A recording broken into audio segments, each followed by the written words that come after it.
Olha, eu preciso contar para vocês o que aconteceu comigo. Ainda tô tentando processar tudo isso, mas é uma história que precisa ser contada. Meu nome é Ricardo, tenho 45 anos, e o que vou relatar aqui mudou completamente minha vida. Tudo começou numa manhã de terça-feira. Eu estava no escritório, mexendo nos relatórios mensais da empresa onde trabalhava há 15 anos como gerente financeiro, quando uma conversa que escutei por acaso me deixou com uma pulga atrás da orelha. Dois colegas estavam conversando sobre como as esposas deles mudaram completamente quando passaram por dificuldades financeiras. Um deles disse que a mulher dele literalmente sumiu quando ele ficou desempregado por alguns meses. Isso me fez pensar na minha própria situação. Eu e Cláudia éramos casados há 18 anos. Nos conhecemos na faculdade, ela cursava psicologia e eu administração. Na época, éramos dois estudantes sem um tostão, mas apaixonados. Lembro que nossa primeira casa foi um apartamento minúsculo de um quarto, mobiliado com caixotes de feira e um colchão no chão. Éramos felizes assim. Com o passar dos anos, minha carreira decolou. Comecei como assistente administrativo numa pequena empresa de consultoria e fui subindo na hierarquia. Cláudia, por outro lado, nunca exerceu a profissão dela.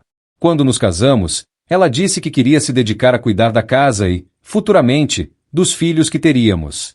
O problema é que os filhos nunca vieram. Tentamos por anos, fizemos todos os exames possíveis, tratamentos, mas nada. E Cláudia, ao invés de retomar a carreira ou buscar outras atividades, mergulhou num estilo de vida que só era possível porque meu salário crescia cada vez mais. Nos últimos 5 anos, especialmente, eu percebi uma mudança drástica no comportamento dela. Cláudia se tornou obcecada por marca, por status, por aparentar ter uma vida perfeita nas redes sociais. Nossa casa virou um cenário de revista, sempre impecável, sempre com os objetos mais caros e modernos. Ela gastava fortunas em roupas, sapatos, bolsas, tratamentos estéticos. No início, eu achava normal. Afinal, trabalhava duro para que pudéssemos ter uma vida confortável. Mas com o tempo, comecei a perceber que Cláudia não demonstrava mais carinho genuíno por mim. Suas palavras de afeto sempre vinham acompanhadas de pedidos para comprar algo. Quando eu chegava em casa cansado do trabalho, ela não perguntava como tinha sido meu dia, mas sim se eu tinha visto aquela bolsa nova que ela queria. A gota d'água foi quando percebi que ela mal olhava para mim quando eu falava. Tava sempre no celular, rolando as redes sociais, comparando nossa vida com a dos outros, reclamando que precisávamos de uma casa maior, um carro melhor, viagens mais luxuosas. Foi aí que me veio a ideia maluca de testar ela. Queria saber se ainda sobrava algum vestígio daquela garota que conheci na faculdade, que me amava quando eu não tinha nada para oferecer além do meu amor. Planejei tudo nos mínimos detalhes. Primeiro, conversei discretamente com meu chefe, que era meu amigo há anos. Expliquei a situação e pedi para ele me ajudar com uma encenação. Ele aceitou na hora. Disse que também tinha curiosidade para ver como as pessoas reagiam em situações assim. O plano era simples. Eu chegaria em casa dizendo que tinha sido demitido por cortes na empresa. Fingiria procurar emprego por algumas semanas e observaria a reação da Cláudia. Depois revelaria que foi tudo um teste. Lembro perfeitamente do dia que coloquei o plano em ação. Era uma sexta-feira, final de março. Cheguei em casa por volta das 7 da noite, com uma expressão abatida no rosto. Cláudia estava na sala, assistindo um programa de decoração na TV, com várias sacolas de compras espalhadas pelo sofá. "Oi, amor", ela disse sem tirar os olhos da tela. "Olha só que maravilhosas as coisas que comprei hoje. Aquela loja nova do shopping estava com uma promoção incrível." Respirei fundo e falei: "Cláudia, precisamos conversar. Aconteceu uma coisa séria no trabalho hoje." Ela pausou a TV e me olhou com uma expressão irritada, como se eu tivesse interrompido algo muito importante. "O que foi agora, Ricardo? Você tá com uma cara horrível." "Fui demitido hoje", eu disse, tentando soar o mais convincente possível. "A empresa tá passando por uma reestruturação e cortaram vários cargos, incluindo o meu." A reação dela foi surreal. Primeiro, ela ficou em silêncio por uns 10 segundos, me encarando como se eu tivesse falado em uma língua estrangeira. Depois, levantou do sofá com um movimento brusco. "Como assim demitido? Isso não pode estar acontecendo." Eu esperava preocupação, apoio, talvez ela viesse me abraçar e dissesse que íamos superar isso juntos. Mas não. A primeira coisa que saiu da boca dela foi: Ricardo, você tem noção do que isso significa? Eu acabei de comprar um monte de coisas hoje. E o cartão de crédito? E as parcelas do carro? E a viagem que planejamos para dezembro? Fiquei estarrecido. Nenhuma palavra de consolo, nenhuma demonstração de preocupação comigo enquanto pessoa. Só com as implicações financeiras. Calma, Cláudia, eu disse. Vou procurar outro emprego. Tenho experiência, certeza que não vai demorar muito. Não vai demorar muito, ela gritou. Ricardo, você tem noção de quanto gastamos por mês? Dos compromissos que temos? Eu não posso viver sem o padrão de vida que tenho. A frieza dela me gelou o sangue. Continuei fingindo que estava realmente desempregado para ver até onde ela iria. Nos dias seguintes, o comportamento da Cláudia foi se deteriorando progressivamente. No primeiro fim de semana, ela ainda tentava manter uma fachada de esposa compreensiva, mas quando saíamos, fazia questão de comentar alto que agora teríamos que economizar e escolher lugares mais simples. Na segunda semana, ela começou a fazer comentários maldosos sobre minha situação. Dizia coisas como: imagino como você conseguiu ser demitido depois de tantos anos, ou talvez se você tivesse se esforçado mais, isso não teria acontecido. A terceira semana foi quando a máscara caiu completamente. Cláudia passou a me tratar como se eu fosse um fardo. Quando eu sentia tentado de cozinhar ou fazer alguma coisa em casa, ela dizia que eu estava atrapalhando e que meu trabalho agora era procurar emprego, não ficar vagabundeando pela casa. O que mais me doía era ver como ela falava de mim para os outros. Um dia, ela estava no telefone com a irmã dela e eu escutei parte da conversa. Não sei o que vou fazer com o Ricardo. Ele está desempregado há 3 semanas e ainda não conseguiu nada. Sinceramente, tô começando a me questionar se vale a pena continuar com essa situação. Eu não casei para sustentar marido, sabe? Fiquei em choque. Ela estava questionando nosso casamento por causa de 3 semanas de suposto desemprego. 3 semanas. Depois de 18 anos juntos, de tudo que construímos, de todo o suporte que sempre dei para ela. Mas o pior ainda estava por vir. Na 4ª semana, Cláudia começou a sair mais. Dizia que ia encontrar as amigas, que precisava distrair a cabeça dessa situação estressante. Voltava cada vez mais tarde, sempre com desculpas elaboradas. Uma noite, ela chegou quase 2 da manhã. Quando questionei onde ela tinha estado, ela explodiu. Escuta aqui, Ricardo. Eu não tenho que dar satisfação para quem não está contribuindo com nada nesta casa. Enquanto você não arrumar um emprego, não tem moral para me questionar sobre nada. Foi nesse momento que percebi que meu teste tinha revelado algo muito pior do que eu imaginava. A mulher com quem eu estava casado há quase 2 décadas não me amava. Talvez nunca tenha amado realmente. O que ela amava era o estilo de vida que meu dinheiro proporcionava. Decidi prolongar o teste mais uma semana para ter certeza absoluta. E foi nessa 5ª semana que aconteceu o episódio que mudou tudo. Era uma quarta-feira à noite. Eu estava em casa quando escutei Cláudia falando ao telefone no quarto. A porta estava entreaberta e ela estava falando baixo, mas consegui ouvir perfeitamente. Eu sei, amor. É complicado mesmo. Mas olha, a situação aqui em casa tá insustentável. O Ricardo tá desempregado há mais de 1 mês e não consegue nada. Sinceramente, eu tô pensando em pedir o divórcio. A vida é uma só, né? Não posso ficar amarrada numa situação dessas. Meu coração parou. Ela estava falando com outro homem. E não era qualquer conversa, ela estava chamando ele de amor e falando sobre se divorciar de mim. Eu sei que você não pode me sustentar no mesmo padrão, ela continuou, mas pelo menos você tem ambição, tem futuro. O Ricardo tá meio acomodado, sabe? Acho que perdeu a garra. Fiquei paralisado escutando aquilo. 18 anos de casamento sendo jogados no lixo por causa de 1 mês de suposto desemprego. E ainda por cima, ela já tinha outro na fila. Não precisa se preocupar com a divisão de bens, ela disse. A gente não tem filhos, e eu posso provar que ele não está conseguindo manter o padrão de vida que sempre tivemos. Meu advogado disse que tenho chances de ficar com a casa. Nesse momento, algo se quebrou dentro de mim. A dor da traição se misturava com uma raiva profunda. Não era só o fato de ela ter outro homem. Era a frieza calculista com que ela estava planejando minha destruição. Saí de casa naquela madrugada e fui dirigir sem rumo para pensar. Parei num posto de gasolina na estrada e liguei pro meu chefe. Eram 3 da manhã, mas ele atendeu. Ricardo? Cara, que aconteceu? Contei tudo para ele. A conversa que escutei, os planos da Cláudia, como ela tinha reagido durante aquele mês todo. Caramba, meu amigo, que situação! E aí, vai revelar que foi tudo teste?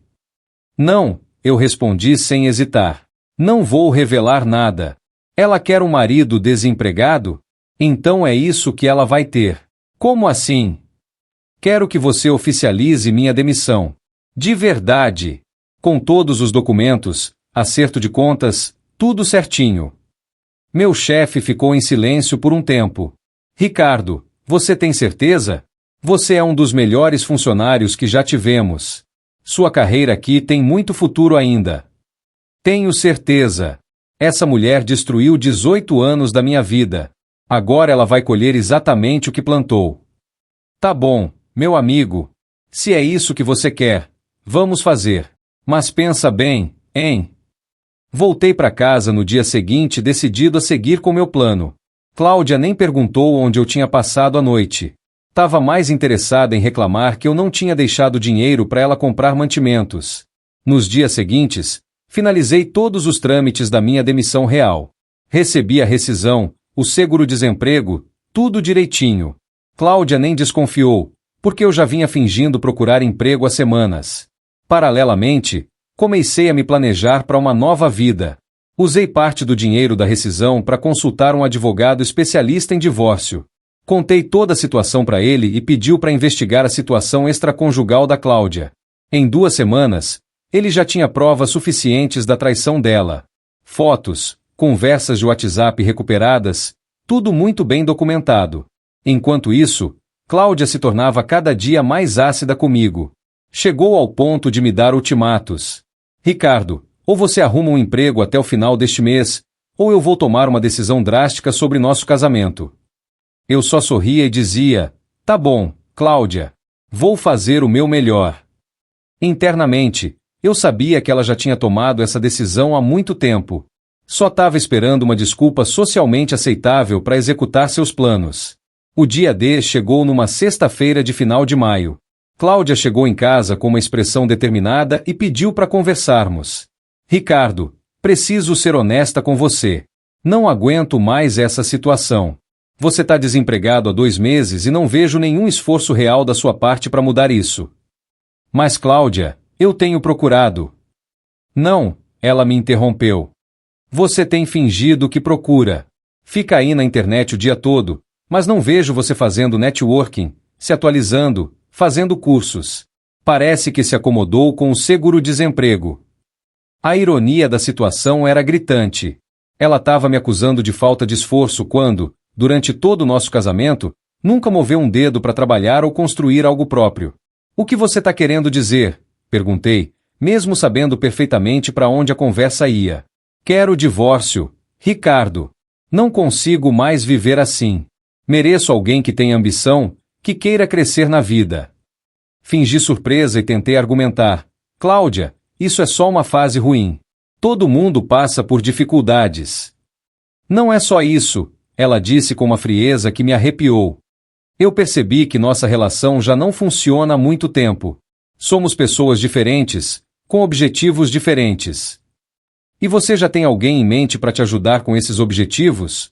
Perguntei, testando para ver se ela teria coragem de mentir na minha cara. Ela hesitou por um segundo, mas manteve a postura. Isso não vem ao caso. O que importa é que nosso casamento acabou. Nesse momento, respirei fundo e disse, tudo bem, Cláudia. Se é isso que você quer, vamos nos divorciar. A facilidade com que aceitei deixou ela meio desconcertada. Acho que ela esperava que eu implorasse, que fizesse escândalo.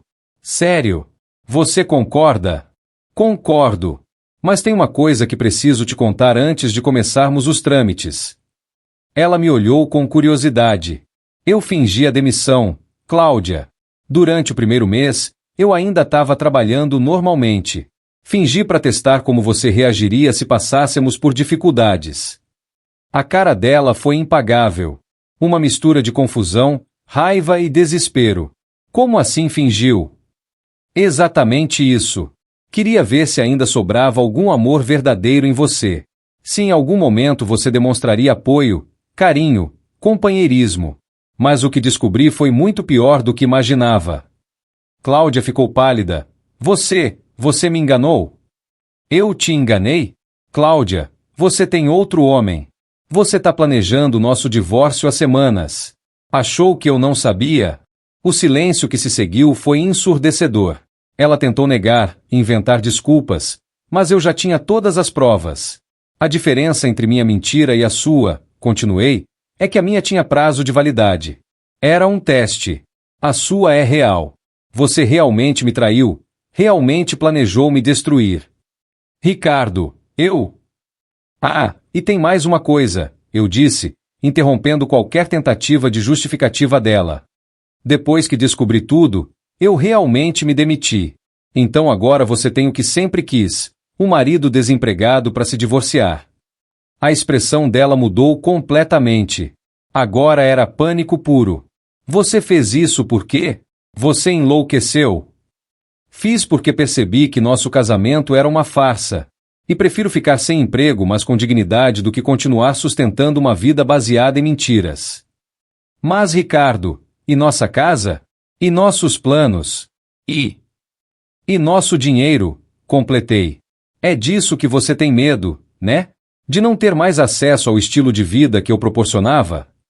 Cláudia tentou mudar de estratégia. Não é só isso, amor. É que eu fiquei desesperada, com medo do futuro. Amor? Agora eu sou amor? Interessante como o vocabulário muda quando o dinheiro está em jogo. Nos dias seguintes, Cláudia tentou de tudo para reverter a situação. Chorou, implorou, prometeu mudanças, disse que o outro homem não significava nada. Mas era tarde demais. Eu tinha visto sua verdadeira face. O processo de divórcio foi movido na semana seguinte. Como eu tinha provas da traição dela e ela não conseguiu comprovar que minha demissão foi por justa causa, porque tecnicamente não foi, a divisão de bens ficou mais equilibrada do que ela esperava. A casa foi vendida e o dinheiro dividido meio a meio. O mesmo com os carros e investimentos. Cláudia ficou indignada, mas não tinha escolha legal. O mais irônico é que o tal namorado dela desapareceu assim que soube que ela não ia ficar com a maior parte dos bens. Parece que ele também estava mais interessado no padrão de vida do que nela propriamente.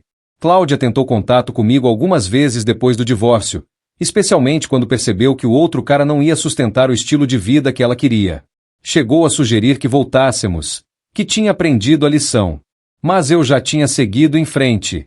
Usei o tempo do desemprego para repensar minha vida, fazer alguns cursos, reavaliar minhas prioridades. Alguns meses depois, abri minha própria empresa de consultoria financeira. Hoje, 3 anos depois, posso dizer que foi a melhor decisão que tomei. Minha empresa está crescendo, tenho uma vida muito mais equilibrada e, principalmente, aprendi a valorizar relacionamentos genuínos. Conheci Mariana há 1 ano. Ela é veterinária, independente financeiramente, e me ama pelo que sou, não pelo que posso proporcionar. A diferença é gritante. Quando conto para ela sobre meus problemas no trabalho, ela se preocupa comigo, não com as implicações financeiras. Às vezes me pergunto se foi cruel demais o que fiz com a Cláudia. Mas aí lembro de como ela planejou friamente minha destruição e percebo que apenas dei a ela exatamente o que ela queria, um marido desempregado para se divorciar. A ironia é que, se ela tivesse demonstrado amor verdadeiro durante aquele teste, provavelmente ainda estaríamos juntos e eu nunca teria me demitido de verdade. Mas ela escolheu o dinheiro ao invés do amor, e colheu as consequências dessa escolha. O que mais me marca nessa história toda é perceber como é frágil um relacionamento baseado apenas em interesse financeiro. 18 anos de casamento foram jogados fora por causa de 1 mês de suposta dificuldade financeira. Isso me ensinou a valorizar pessoas que ficam do seu lado nos momentos difíceis, não só nos bons. E principalmente, me ensinou que às vezes um teste aparentemente cruel pode revelar verdades que precisam ser encaradas, por mais dolorosas que sejam. Cláudia hoje trabalha como vendedora numa loja de roupas. Irônico, né? A mulher que se recusava a trabalhar porque não tinha necessidade agora se vira para pagar as próprias contas. Ouvi dizer que ela mora num apartamento pequeno e tem uma vida bem mais simples. Não sinto raiva dela, nem satisfação com as dificuldades que enfrenta. Sinto é pena. Pena de uma pessoa que jogou fora um amor verdadeiro por valores tão superficiais. Às vezes penso em como nossa história poderia ter sido diferente se ela tivesse me apoiado durante aquele teste. Se tivesse me abraçado no dia que cheguei fingindo estar demitido e disse: "Não se preocupa, amor. Nós vamos superar isso juntos." Se tivesse oferecido procurar um emprego para ajudar nas despesas. Se tivesse cortado os gastos desnecessários sem reclamar. Mas ela escolheu outro caminho. Escolheu ver minha suposta dificuldade como um fardo, como uma desculpa para sair fora. E por isso, acabou perdendo não só o marido, mas toda a vida confortável que tanto valorizava. O teste que planejei para durar algumas semanas acabou mudando completamente o rumo da minha vida. E embora tenha sido doloroso descobrir quem realmente era a pessoa com quem dividi tantos anos, foi necessário. Hoje, quando olho para trás, não me arrependo de nada. Nem do teste, nem da decisão de me demitir de verdade, nem do divórcio.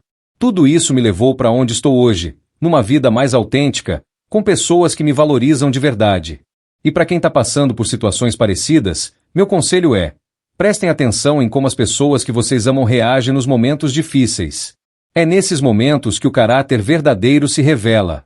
E se descobrirem que estão cercados por pessoas interesseiras, tenham coragem de fazer mudanças, por mais dolorosas que sejam. A vida é muito curta para ser desperdiçada com pessoas que só nos amam quando temos algo a oferecer. O amor verdadeiro é aquele que permanece mesmo quando não temos nada além de nós mesmos para dar. Mas vocês devem estar se perguntando como foi que eu consegui superar tudo isso psicologicamente, né? Porque não foi fácil. Gente, descobrir que a pessoa que você amava há quase 2 décadas era capaz de te trair e te abandonar no primeiro sinal de dificuldade, isso mexe profundamente com qualquer um. Lembro que nas primeiras semanas depois que revelei o teste para Cláudia, eu oscilava entre raiva e tristeza. Tinha dias que acordava sentindo que tinha feito a coisa certa, que tinha me livrado de uma pessoa tóxica. Outros dias, batia uma melancolia profunda pensando em todos os bons momentos que vivemos juntos. Porque não posso negar que houve momentos bons. No começo do relacionamento, Cláudia era carinhosa, companheira. Lembro de quando meu pai morreu, há 10 anos, ela ficou do meu lado o tempo todo, me consolou, organizou tudo pro funeral. Naquela época, eu tinha certeza que tinha encontrado minha alma gêmea.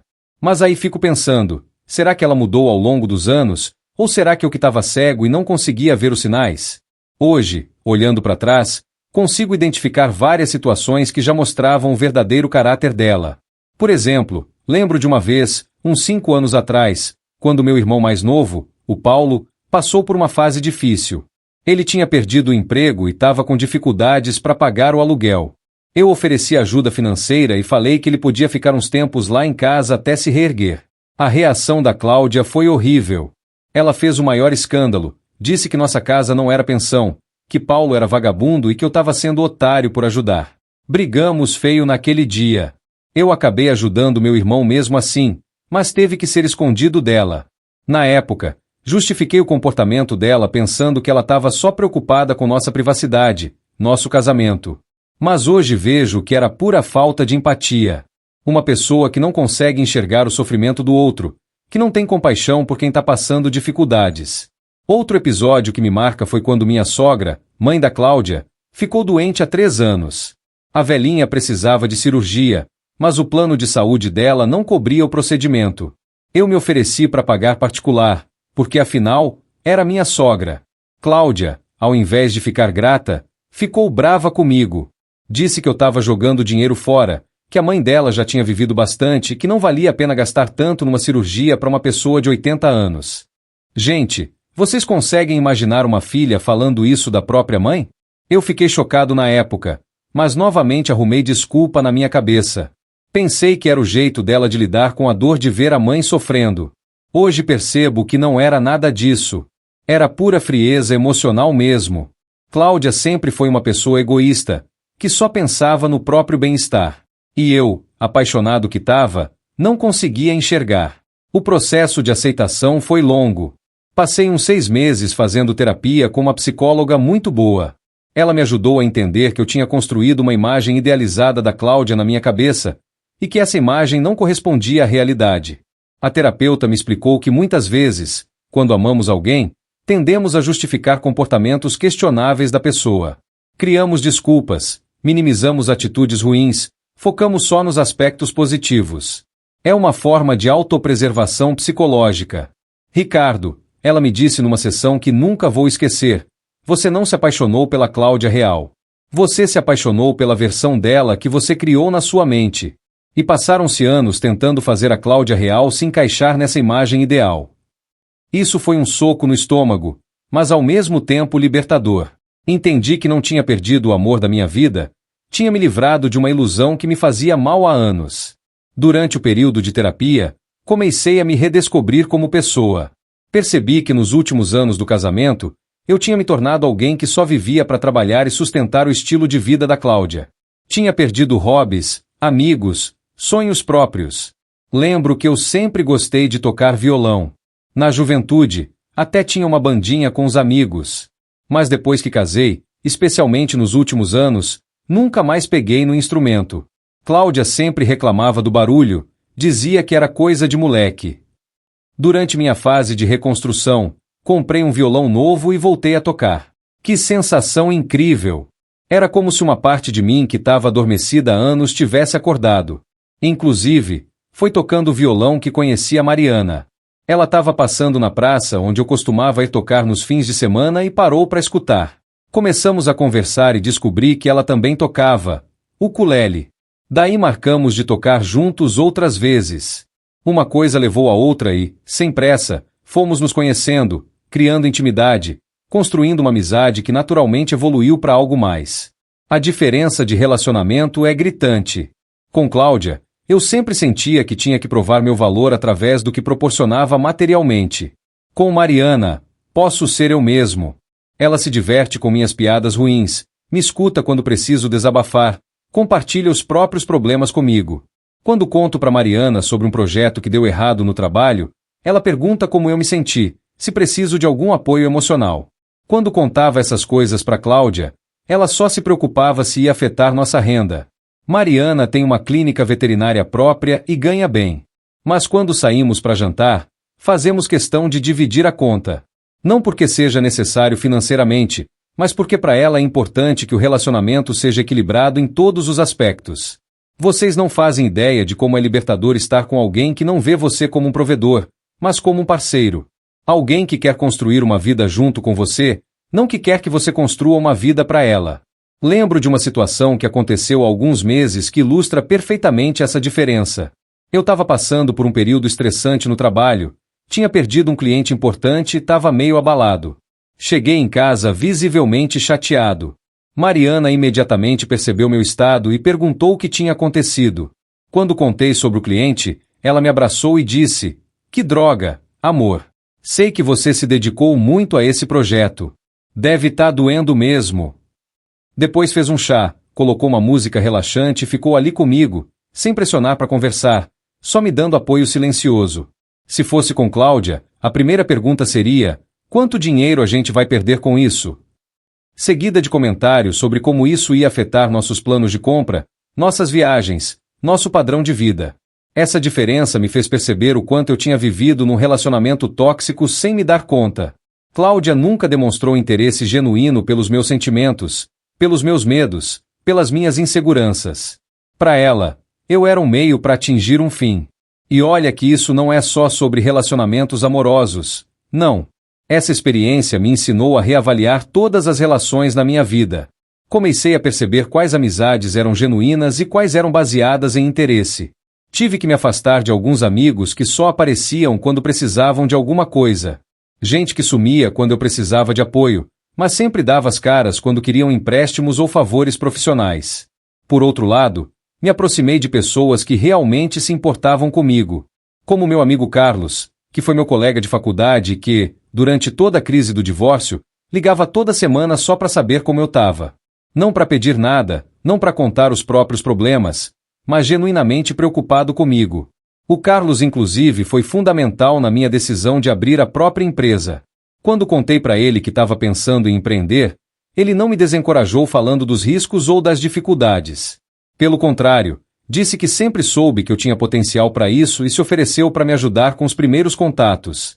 Hoje ele é um dos meus sócios na empresa de consultoria. Não porque precisávamos de capital, eu tinha dinheiro suficiente para começar sozinho, mas porque queria ter por perto alguém em quem confio plenamente.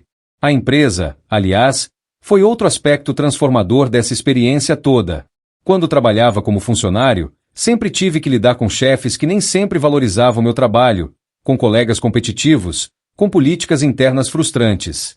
Hoje, como dono do próprio negócio, posso aplicar os valores que acredito. Trato meus funcionários com respeito, ofereço um ambiente de trabalho saudável, valorizo mais a qualidade de vida do que simplesmente bater metas a qualquer custo. E sabe o que é mais interessante? A empresa está crescendo justamente por causa dessa filosofia. Nossos clientes percebem que oferecemos um atendimento mais humanizado, que realmente nos importamos com os resultados deles, não só com nosso faturamento. Outro aprendizado importante foi sobre independência emocional. Durante o casamento com Cláudia, eu tinha me tornado emocionalmente dependente da aprovação dela. Quando ela estava satisfeita com alguma compra que eu tinha possibilitado, eu me sentia valorizado. Quando ela reclamava de alguma coisa, eu me sentia um fracasso. Hoje entendo que isso não é saudável. Ninguém deve basear sua autoestima na opinião de outra pessoa, mesmo que seja alguém que amamos. Temos que ter nossa própria fonte de autovalorização. A terapia me ajudou muito nesse aspecto. Aprendi a reconhecer meus próprios méritos, a celebrar minhas conquistas independentemente da validação externa. Quando fecho um bom negócio na empresa, sinto orgulho de mim mesmo, não preciso da aprovação de ninguém para me sentir bem. Isso não significa que me tornei uma pessoa fria ou insensível. Pelo contrário, acho que me tornei mais empático. Quando você resolve suas próprias questões emocionais, fica mais disponível para apoiar outras pessoas de forma genuína. Por exemplo, meu irmão Paulo, aquele que Cláudia não queria que eu ajudasse, passou por outra fase difícil no ano passado. A empresa dele quase faliu por causa da pandemia. Dessa vez, pude oferecer apoio não só financeiro, mas emocional também. Escutei ele desabafar, ajudei a encontrar soluções, estive presente nos momentos de angústia. E Paulo percebeu a diferença. Ele me disse que eu estava muito mais presente, mais atento às necessidades dele. Parece que você cresceu muito depois do divórcio, foram as palavras dele. É verdade. O sofrimento, quando bem processado, pode ser transformador. Não que eu recomende passar por traições e divórcios, mas quando essas coisas acontecem, podemos escolher entre nos vitimizar ou usar a experiência para evoluir. Escolhi evoluir. E hoje posso dizer que sou uma pessoa muito melhor do que era durante o casamento. Mais autêntico, mais empático, mais equilibrado emocionalmente. Cláudia, por outro lado, pelo que soube através de conhecidos em comum, não evoluiu muito. Continua com a mesma mentalidade materialista, sempre reclamando da vida, sempre culpando outros pelas próprias escolhas. Soube que ela tentou alguns relacionamentos depois do nosso divórcio, mas nenhum deu certo. Parece que os homens percebem rapidamente o tipo de pessoa que ela é e se afastam.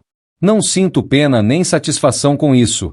É apenas a consequência natural das escolhas que ela fez. Quando você constrói relacionamentos baseados em interesse, eventualmente as pessoas percebem e se afastam. O que me deixa triste é pensar em como nossa história poderia ter sido diferente se ela tivesse escolhido o amor ao invés do dinheiro naquele teste. Se tivesse demonstrado preocupação genuína comigo, apoio, companheirismo. Imagino como seria hoje ter ao meu lado alguém que tivesse crescido junto comigo, que tivesse aprendido com os erros, que tivesse evoluído como pessoa. Mas não adianta ficar pensando em e se. A vida é feita de escolhas, e cada um colhe o que planta. O importante é que hoje eu tenho consciência do que quero num relacionamento. Não vou mais aceitar migalhas de afeto disfarçadas de amor. Não vou mais sustentar o estilo de vida de alguém que não me valoriza como pessoa. E principalmente, aprendi que amor verdadeiro não é sobre o que você pode dar ou receber materialmente. É sobre parceria, cumplicidade, apoio mútuo, crescimento conjunto. Com Mariana, construímos essa base sólida. Discutimos nossos sonhos e traçamos planos juntos. Quando um tem dificuldade, o outro oferece suporte. Quando um conquista algo, ambos celebram. É isso que eu deveria ter tido com Cláudia, mas que nunca tive. E hoje sei que não foi culpa minha. Eu ofereci amor verdadeiro, mas ela preferiu o que meu dinheiro podia comprar. A lição que fica é: Prestem atenção em como as pessoas que vocês amam reagem nos momentos difíceis. É aí que o caráter verdadeiro se revela. E se descobrirem que estão cercados por pessoas interesseiras, tenham coragem de se afastar, mesmo que doa. Porque no final das contas, é melhor estar sozinho com dignidade do que acompanhado por quem só quer te usar. E quando você se valoriza, atrai pessoas que também te valorizam. Foi assim que encontrei a Mariana, e tenho certeza que é assim que vocês também vão encontrar pessoas verdadeiras para suas vidas. E já que estou contando tudo, deixa eu detalhar melhor como foi esse período de transição, porque não foi nada fácil. Os primeiros meses depois do divórcio foram uma montanha-russa emocional que eu não desejo para ninguém. Logo depois que Cláudia saiu de casa, ela foi morar temporariamente com a irmã enquanto procurava um apartamento. Eu fiquei sozinho naquela casa enorme pela primeira vez em quase 2 décadas. O silêncio era ensurdecedor. Durante anos, eu sonhava com momentos de paz e quietude depois dos dias corridos de trabalho, mas quando finalmente tive isso, percebi que era assombrador. Nos primeiros dias, eu andava pela casa e via Cláudia em tudo. A almofada que ela sempre arrumava de um jeito específico no sofá. O canto da mesa da cozinha onde ela deixava as revistas de decoração. O closet ainda com o cheiro do perfume dela. Era como se a casa fosse o museu da nossa vida conjugal. Teve uma noite, umas 2 semanas depois que ela saiu, que eu estava assistindo TV e escutei o barulho da chave na porta. Meu coração disparou. Por um segundo pensei que era ela voltando. Mas era só o vento balançando o molho de chaves que tinha ficado do lado de fora. Nesse momento, caiu a ficha de como eu ainda estava emocionalmente ligado nela, mesmo sabendo de tudo o que tinha acontecido. A terapeuta me explicou que isso era normal. Ricardo, vocês construíram uma rotina de 18 anos juntos. Seu cérebro está programado para esperar a presença dela. Vai levar tempo para se reprogramar. Ela disse. E ela estava certa. Demorou meses para eu conseguir dormir direito. Durante anos, eu dormia do lado direito da cama porque Cláudia sempre dormia do esquerdo.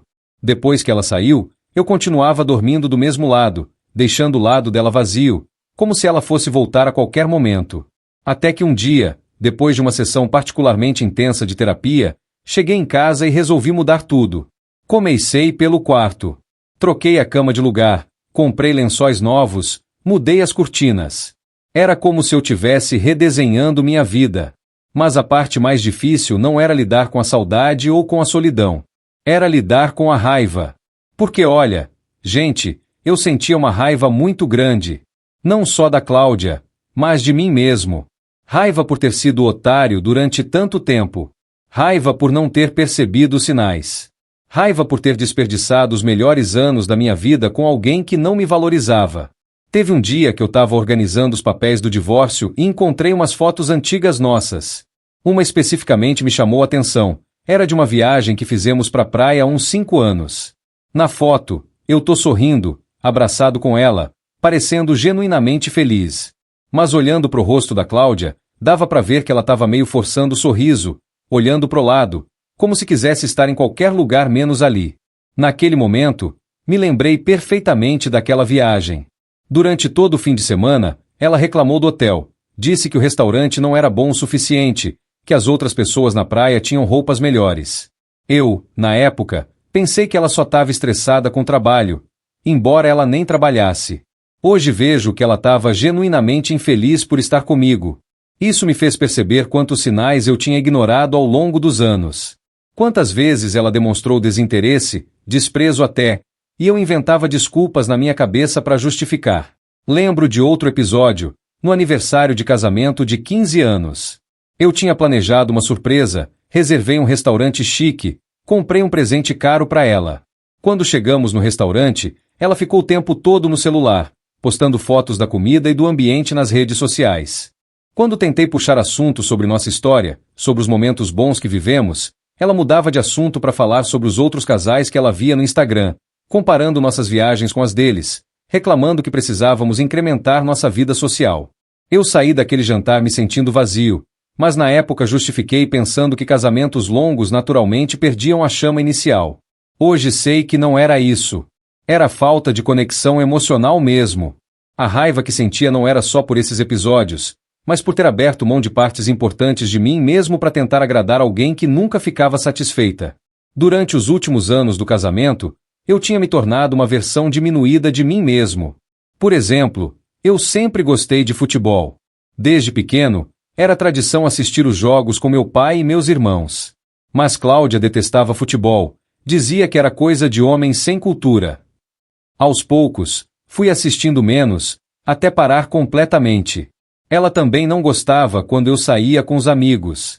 Sempre arrumava algum compromisso para a mesma data, ou ficava de cara feia, ou inventava que estava se sentindo mal. No final, era mais fácil cancelar os encontros do que lidar com o drama que ela fazia. Durante minha fase de reconstrução, voltei a assistir futebol e percebi como tinha sentido falta disso. Não só do esporte em si, mas do ritual de se reunir com os amigos, de torcer junto, de ter aqueles momentos de descontração masculina. Marquei um encontro com a turma da faculdade para assistir um jogo importante. Quando contei isso para a terapeuta, ela sorriu e disse: "Viu como você está recuperando partes de si mesmo que tinha perdido?" E era verdade. Cada pequeno passo nessa direção me fazia sentir mais eu mesmo, mais autêntico. Outro aspecto que precisei trabalhar muito foi a questão da autoestima. Vocês não têm noção de como é estar com alguém que constantemente te diminui. Cláudia tinha essa habilidade terrível de fazer comentários aparentemente inocentes que na verdade eram estocadas na minha autoconfiança. Por exemplo, quando eu contava sobre algum sucesso no trabalho, ela sempre encontrava uma forma de minimizar. "Ah, que bom! Mas fulano da empresa tal não ganhou uma promoção muito melhor?" Ou quando eu tentava uma conversa mais profunda: "Ricardo, você está sendo meio dramático, não acha?" Esses comentários constantes tinham criado uma voz na minha cabeça que sempre questionava meu valor. Será que eu era bom o suficiente? Será que minhas opiniões eram válidas? Será que eu merecia ser amado? A terapia foi fundamental para desconstruir essas vozes negativas. A psicóloga me fez vários exercícios de autoafirmação, me ensinou a reconhecer meus pontos fortes, a celebrar minhas conquistas sem precisar da validação externa. Um exercício que me marcou muito foi quando ela pediu para eu listar 10 qualidades minhas. Gente, vocês acreditam que eu travei? Depois de anos sendo diminuído, eu não conseguia pensar em coisas boas sobre mim mesmo. "Ricardo", ela disse, "isso é o resultado de um relacionamento tóxico. Você internalizou a voz crítica da Cláudia e agora ela faz parte dos seus pensamentos." Demorou semanas para eu conseguir fazer aquela lista. E quando finalmente consegui, foi libertador. Percebi que eu era uma pessoa íntegra, trabalhadora, leal, generosa. Tinha qualidades que qualquer pessoa ficaria feliz em ter num parceiro. Esse processo de reconstrução da autoestima foi paralelo ao crescimento da minha empresa. E não é coincidência. Quando você acredita no próprio valor, transmite isso para os outros também. Lembro do primeiro cliente grande que consegui para o meu negócio. Era uma empresa familiar que estava com problemas financeiros sérios. Durante a apresentação da proposta, eu me senti confiante, seguro das minhas capacidades. Falei com propriedade sobre as soluções que podia oferecer. O dono da empresa, no final da reunião, disse: "Ricardo, gostei da sua abordagem. Você transmite segurança e conhecimento. Vamos fechar negócio." Se isso tivesse acontecido durante minha fase de baixa autoestima, provavelmente eu teria ficado inseguro na apresentação, questionando constantemente se minha proposta era boa o suficiente. A empresa, aliás, cresceu muito além das minhas expectativas iniciais. Em 3 anos, já temos 12 funcionários e escritórios em 2 cidades. E o mais gratificante é ver como criamos um ambiente de trabalho saudável, onde as pessoas se sentem valorizadas. Uma das minhas funcionárias, a Fernanda, me disse numa avaliação de desempenho: "Trabalhar aqui é completamente diferente dos outros lugares onde passei. A gente sente que vocês realmente se importam conosco como pessoas, não só como funcionários." Esse tipo de feedback me enche de orgulho porque reflete os valores que aprendi a valorizar depois de toda essa experiência. Tratar as pessoas com dignidade, reconhecer o esforço delas, criar um ambiente onde todos podem crescer. O sucesso da empresa também me trouxe uma independência financeira que nunca tive como funcionário. Hoje posso tomar decisões baseadas nos meus valores, não só na necessidade de manter um emprego. E isso me leva a outro ponto importante: a relação com o dinheiro.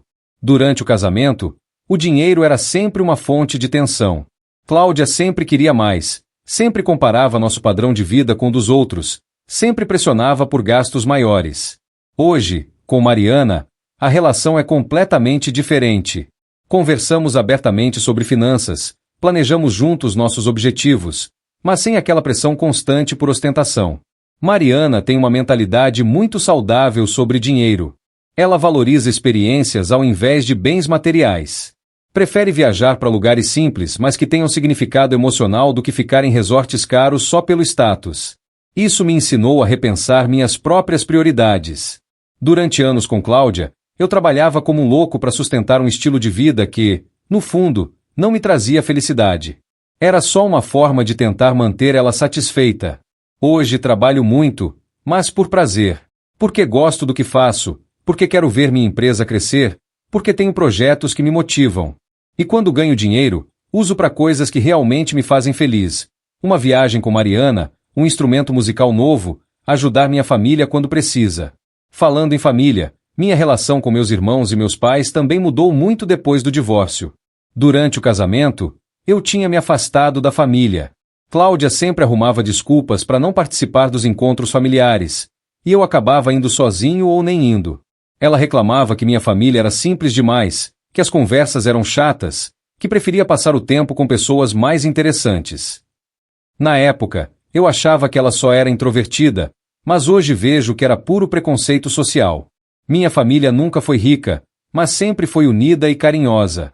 Meus pais são pessoas trabalhadoras e honestas. Meus irmãos são gente boa. Mas pro padrão da Cláudia, não éramos sofisticados o suficiente. Depois do divórcio, me reaproximei muito da família. Voltei a frequentar os almoços de domingo na casa dos meus pais, a participar dos aniversários, a estar presente nos momentos importantes. Minha mãe, inclusive, me fez um comentário que me marcou. Filho, que bom te ver sorrindo de verdade de novo. Fazia tempo que não via você assim relaxado e feliz. É interessante como as pessoas próximas percebem coisas que nós mesmos não vemos. Minha família sempre notou que eu não estava completamente feliz durante o casamento, mas nunca disseram nada por respeito. A gente via que você estava sempre meio tenso quando vinha com a Cláudia, meu pai me confessou. Parecia que você estava pisando em ovos, com medo de fazer alguma coisa errada. E era verdade. Eu tinha desenvolvido uma ansiedade constante em relação às reações da Cláudia. Sempre calculando o que falar, como falar, quando falar. Vivendo numa tensão permanente. Com Mariana, posso ser completamente espontâneo. Posso fazer piadas bobas, contar histórias constrangedoras da minha juventude, ter opiniões diferentes das dela sem medo de julgamento. Essa liberdade de ser autêntico é algo que eu não sabia que tinha perdido até recuperar. Outro aspecto que mudou muito foi minha relação com o tempo livre. Durante o casamento, especialmente nos últimos anos, eu trabalhava obsessivamente. Parte porque Cláudia sempre queria mais dinheiro para seus gastos, mas também porque trabalhar era uma forma de fugir da tensão em casa. Hoje tenho uma relação muito mais equilibrada com o trabalho. Dedico tempo para hobbies, para exercícios, para estar com pessoas que amo. E paradoxalmente, sendo menos obcecado com trabalho, acabei sendo mais produtivo e bem-sucedido profissionalmente. É como se eu tivesse encontrado um equilíbrio interno que se reflete em todas as áreas da minha vida. A questão dos hobbies, inclusive, foi uma redescoberta incrível. Além do violão, voltei a praticar natação, que era algo que adorava fazer na juventude. Comecei a ler ficção de novo, coisa que tinha abandonado há anos. Cláudia sempre criticava meus livros, dizia que era um escapismo e que eu deveria ler coisas mais úteis como livros de negócios ou desenvolvimento pessoal. Hoje leio o que me dá prazer, e isso alimenta minha criatividade e bem-estar mental. Também voltei a cozinhar, que é algo que sempre gostei. Durante o casamento, Cláudia preferia pedir comida ou ir a restaurantes. Dizia que cozinhar era perda de tempo e que pessoas bem-sucedidas não precisavam fazer isso. Hoje, cozinhar virou uma das minhas formas favoritas de relaxar. E Mariana adora cozinhar junto comigo. Passamos fins de semana inteiros experimentando receitas novas, ouvindo música, conversando. É uma intimidade simples mas profunda que nunca tive com Cláudia. Essas pequenas coisas, que podem parecer bobas, na verdade são fundamentais para uma vida plena. São os momentos cotidianos de conexão, de prazer simples, de autenticidade. Com Cláudia, até os momentos que deveriam ser de relaxamento se tornavam estressantes. Se fossemos a um restaurante, ela reclamava do serviço, comparava com outros lugares, Ficava mais preocupada em postar fotos bonitas do que em aproveitar a experiência. Se fossemos viajar, ela passava mais tempo pesquisando quais lugares dariam melhores fotos para as redes sociais do que planejando experiências que realmente queríamos viver. Hoje percebo como isso era exaustivo. Viver constantemente preocupado com aparências, com o que os outros vão pensar, com manter uma imagem de sucesso. Com Mariana, posso ser completamente despreocupado. Podemos passar um fim de semana inteiro em casa, de pijama, assistindo filmes ruins e comendo pizza, e ser genuinamente feliz. Essa simplicidade me ensinou que felicidade não tem nada a ver com ostentação ou status social. Tem a ver com conexões genuínas, com estar presente nos momentos, com ser aceito e amado pelo que você realmente é. E isso me leva a uma reflexão importante sobre os sinais que devemos observar nos relacionamentos. Quando alguém realmente te ama, você sente paz na presença dessa pessoa. Não fica ansioso, não fica calculando palavras, não fica com medo de julgamento. O amor verdadeiro te faz sentir mais você mesmo, não menos. Te encoraja a crescer, não te diminui. Te aceita com suas imperfeições, não fica tentando te mudar. Durante anos, eu confundi tensão com paixão, drama com intensidade emocional. Achava que um relacionamento tinha que ser complicado para ser significativo. Hoje sei que isso não é verdade. Os melhores relacionamentos são aqueles onde você pode ser vulnerável sem medo, onde pode errar sem ser punido, onde pode crescer sem ser limitado. Essa lição vale não só para relacionamentos amorosos, mas para todas as relações da vida. Trabalho, amizades, família. Quando você aprende a reconhecer relacionamentos saudáveis, não aceita mais nada abaixo disso. E por falar em crescimento, uma das coisas que mais me orgulha hoje é ver como consegui transformar uma experiência dolorosa em aprendizado. Poderia ter ficado amargurado, revoltado, fechado para novos relacionamentos. Mas escolhi usar a dor como combustível para a evolução. E isso não significa que foi fácil ou que não tive momentos de fraqueza. Teve noites que chorei, teve dias que questionei se tinha feito a coisa certa, teve momentos que senti vontade de ligar para Cláudia e tentar voltar. Mas sempre que tinha esses momentos de fraqueza, lembrava de como me sentia durante aquele teste. Da frieza dela, da traição, dos planos que ela tinha para me destruir. E isso me dava força para continuar seguindo em frente. A verdade é que superar um relacionamento tóxico é um processo longo e não linear. Você pode estar bem durante semanas e de repente ter um dia difícil. Pode estar confiante e de repente ser atingido por uma onda de saudade ou insegurança. O importante é não se julgar por esses momentos. Faz parte do processo de cura. E cada vez que você passa por um desses episódios e consegue se reerguer, fica um pouco mais forte. Hoje posso dizer que sou grato por tudo que passei.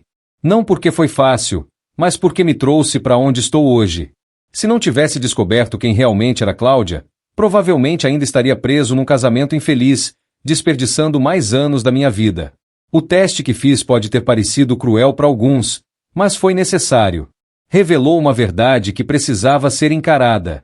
E a decisão de tornar real a demissão que tinha fingido foi minha forma de tomar controle da situação. Muitas vezes, quando descobrimos que estamos sendo usados ou manipulados, nossa primeira reação é tentar expor a pessoa, confrontar, buscar justiça. Mas às vezes a melhor justiça é simplesmente se afastar e construir uma vida melhor. Foi isso que fiz. Ao invés de ficar brigando com Cláudia, gastando energia tentando fazê-la entender o que tinha feito de errado, simplesmente me concentrei em reconstruir minha vida. E o resultado fala por si só. Hoje tenho uma empresa próspera, um relacionamento saudável, uma família próxima, amigos verdadeiros. Tenho paz interior e clareza sobre meus valores. Cláudia, pelo que sei, continua na mesma. Procurando relacionamentos que ofereçam vantagens materiais, reclamando da vida, culpando outros pelas próprias escolhas. Isso não me dá satisfação, mas me confirma que tomei a decisão certa. Algumas pessoas simplesmente não conseguem enxergar além dos próprios interesses. E não é nossa responsabilidade tentar mudá-las. Nossa responsabilidade é cuidar da própria evolução, construir relacionamentos saudáveis e ter discernimento para reconhecer quando alguém não merece estar na nossa vida. Essa experiência toda me ensinou que o amor próprio não é egoísmo. É necessidade básica. Quando você se ama e se respeita, automaticamente estabelece limites saudáveis e atrai pessoas que também te respeitam. Por isso, meu conselho para quem está passando por situações parecidas é: Tenham coragem de questionar relacionamentos que não fazem vocês felizes. Prestem atenção em como se sentem na presença das pessoas que amam. E, principalmente, nunca tenham medo de recomeçar. Recomeçar pode ser assustador, especialmente depois de muitos anos numa situação. Mas é sempre possível. Não importa a idade, não importa quanto tempo vocês investiram numa relação, se ela não está funcionando, é melhor ter coragem de mudar. A vida é muito curta para ser desperdiçada com pessoas que não nos valorizam. E muito preciosa para ser vivida com medo de sermos verdadeiros.